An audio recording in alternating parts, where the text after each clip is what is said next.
nasci em Minas. Eu nasci em Pitangui, interior de Minas Gerais, uma cidade com 25 mil pessoas quando eu nasci. E causa da miséria, né? Eu costumo brincar que existe a classe A, B, C, D, E, F, depois do lugar onde eu nasci. E falo isso com muito orgulho que eu consegui sair de lá. Mas é bom sempre lembrar que existe, né? É sempre bom lembrar que existe e realmente existe. Não é uma brincadeira. A galera fala da classe C porque não tem noção de quantas classes tem depois da classe C. É complexo a caminhada. E eu sou filho de um pedreiro e de uma dona de casa. Meu pai, baixa escolaridade, e minha mãe do lar. Então, o que dava para fazer era qualquer coisa que não exigisse muita escolaridade, que, por outro lado, quem tivesse disposição conseguia fazer. Em resumo, trabalho braçal, mão de obra barata, era o que dava para fazer.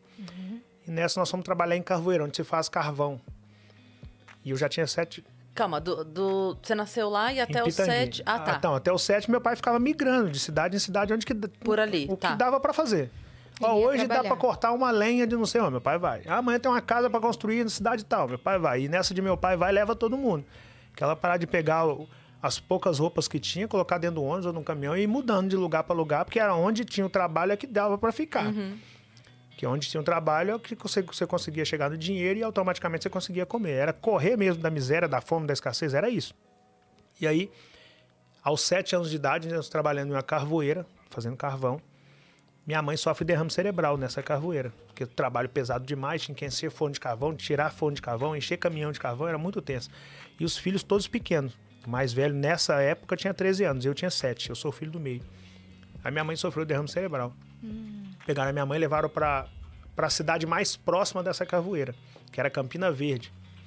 E chegou lá, o médico falou, meu pai falou, olha, não dá nem para mexer na paciente aqui, porque vocês andaram muito com a paciente, com sangue derramando na cabeça. Se vocês quiserem arriscar levar para Uberlândia, leva, porque só em Uberlândia, que era a cidade mais próxima de lá, mas esse mais próximo era mais de 300 quilômetros. Então era horas de viagem. Aí vai meu pai com a minha mãe e os filhos dentro de um caminhão para Uberlândia. Chegou em Uberlândia, o médico olha para minha mãe, muito pior do que ela chegou em Campina Verde, vira para meu pai e falou, ó, não tem como fazer nada para essa paciente, nós vamos até operar.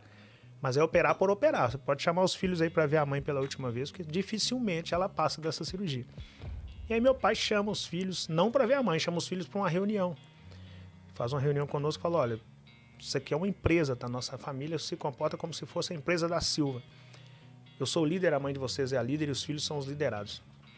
Segundo a medicina, a mãe de vocês não passa, ou seja, uma das líderes não passa dessa data. Se isso acontecer, o líder vai precisar dos liderados para superar esse momento.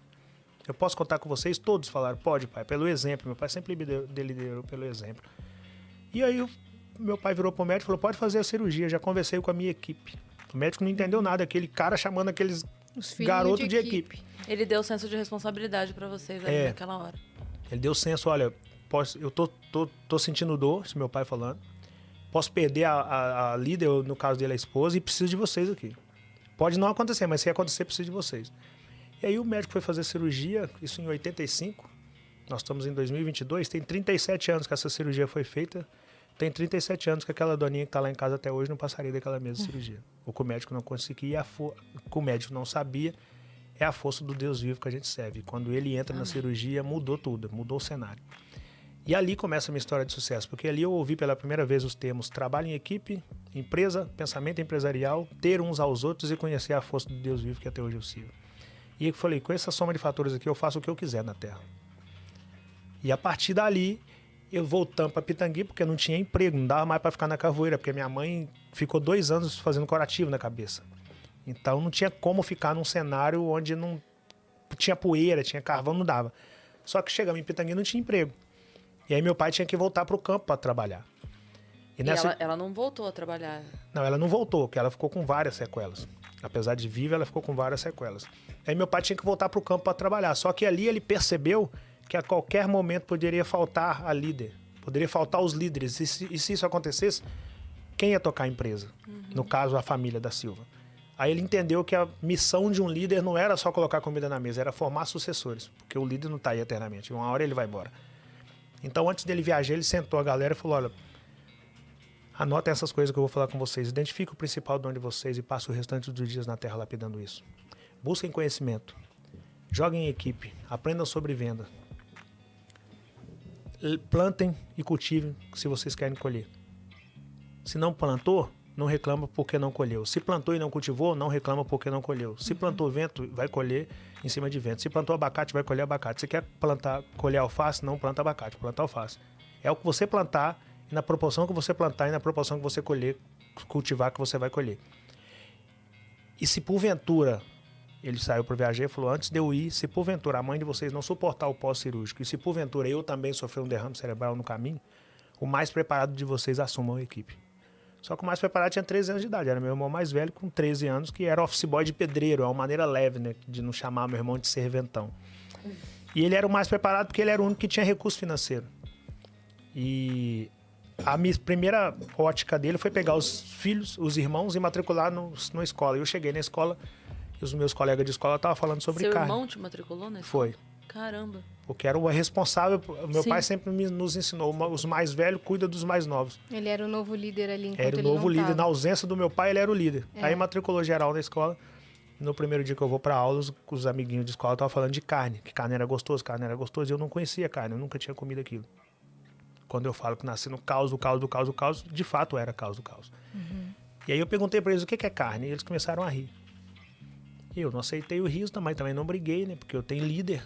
E aí eu fui pra casa e perguntei pra minha mãe, o que é carne? Isso é gatilho da curiosidade, eu quero saber o que é isso. Aí a minha mãe falou, esquece, não é pra gente. Foi aquela crença limitante de que isso e aquilo não nos pertence. Eu falei, não, mas não vou esquecer, riram de mim. O que é isso? Ela me contou o que é, eu falei, por que a gente não come? Ela me contou porque é falta de condição, eu falei, e o que eu tenho que fazer se eu quiser comer? Que aí já é protagonismo. Ela me falou, bom, pra comer carne você tem que ter dinheiro. Pra ter dinheiro você tem que trabalhar. Só que você só tem 7 anos, ninguém vai te empregar. Eu falei, não, então deixa que eu resolvo, eu vou trabalhar. E aí saí e vi um cara vendendo verdura. Perguntei para ele como ele fez para chegar na verdura. Ele também falou que tinha uma equipe e me contou qual era a distribuição da equipe dele. Aí eu chamei meus irmãos para montar a minha primeira equipe. E fazer nossa primeira horta e colher nossa primeira alface. E eu fui para a rua para vender alface. E vocês com dinheiro em casa? Em casa, quintal de casa. E com o dinheiro desse alface eu consegui comprar carne. E quando eu consegui comprar carne, eu falei, cara, eu determinei que eu ia comer carne e eu tô comendo carne. Então eu vou ser aquilo que eu determinar. E aí eu comecei a determinar as coisas. Eu calçava quichute, que era o pior calçado da época. E eu determinei que eu queria a conga, que era o melhor calçado depois do quichute. E aí eu comecei a lutar para comprar a conga. Eu era o filho do meio, porque... não sou filho do meio. E na realidade, quando eu nasci, não se comprava roupa para filho do meio. A roupa era comprada pro irmão mais velho, depois passava para a irmã, chegava no filho do meio, eu tinha que cuidar da roupa, porque ia ter mais 2 irmãos que iam usar a roupa. E eu determinei que eu ia comprar minha roupa nova. E aí comprei minha roupa nova. E aí comecei a determinar que eu ia ter minhas coisas. E aí eu fui vendendo mais. Pitangui ficou pequeno para mim, eu fui para Belo Horizonte. Não se esqueça de se inscrever no canal. Ajude-nos a continuar fazendo vídeos e shorts com qualidade, informação e humor.